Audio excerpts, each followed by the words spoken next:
the perception that some people believe that because Kanu has committed some crimes, why should anybody fight for him? I'm going to answer this way. You know Nelson Mandela? Yes, sir. He was regarded as a terrorist because he was fighting for the liberation of blacks in South Africa.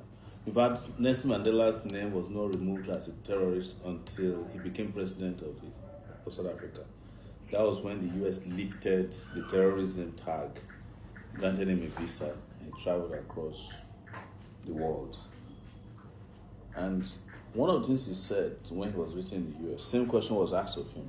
Why is it that as a person who is freedom loving, you are supporting Cuba?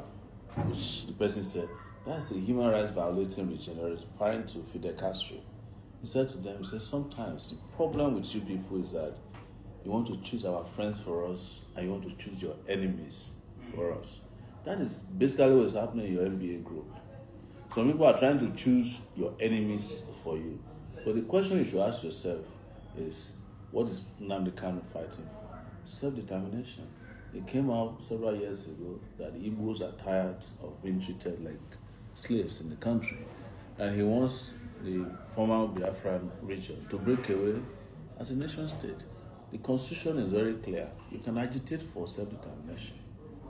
But we don't have the position of referendum in our constitution. He started peacefully. He was going from village to village. In fact, he didn't go from village to village. He was on a radio. His only weapon was a microphone. Guess what? When he was arrested the first time, what they found on him was a microphone, not a gun. They found with Mandela a pistol. Well, with Nnamdi Kanu, they found a microphone. In fact, when they were asked to present evidence, even in the ongoing case, the evidence presented is that microphone, his underwear, top and bottom, and some of his writings. No element of terrorism was established in court. Nobody has testified that they saw him buying guns or ordering guns or ordering. They brought to court different kinds of audio messages, which was his response to when police was killing his people. When I was at Sahara Reporters, I had in my possession a video which I published at that time. I don't know if Facebook has taken. As the Nigerian army went to where IPOB people were peacefully gathering and shot them dead live. 2014, I think. They killed them right there. This was captured on tape. It was provided by Amnesty International to me. So who committed the crimes? Is it the person who started peacefully or the government who said so? But like I started this with, this was the goal, But the simplest question a lawyer asks when you go to court is evidence, right? Yes, sir. If somebody is brought before a court on terrorism charges, and we have not been able to prove it in 4 years, there's something wrong with that process. Meanwhile, Simon Ekpa was arrested maybe last year. He has been convicted within 6 months in Finland. He may not have been as guilty as it, but he has the process of appeal. The trial was speedy, open, and in my own view, fair. What happens to Nnamdi Kanu? You just keep defending, detaining him. Even when the Court of Appeal said that he's discharged and acquitted and wrote that he should be released forthwith, you refuse to honor that court order.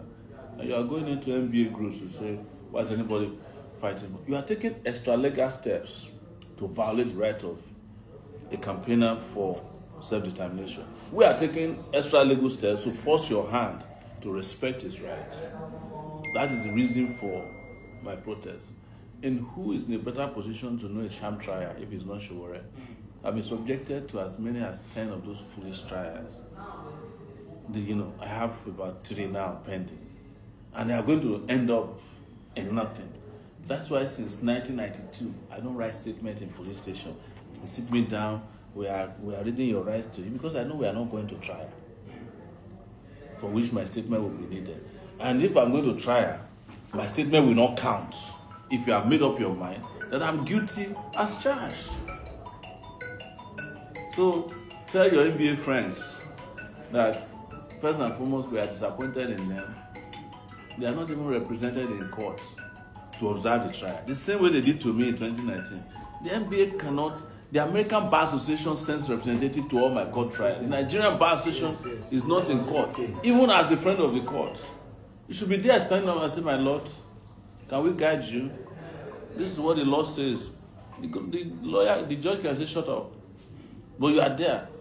You go to your WhatsApp groups, and you know what they do? They then divide it into Yoruba. The people that are most vocal on Nnamdi Kanu, which riles me out, these Yoruba pseudo intellectuals.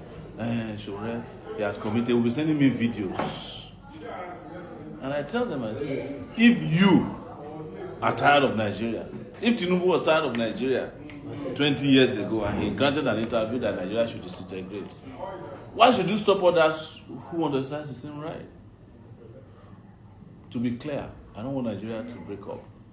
I'm a Pan-Africanist.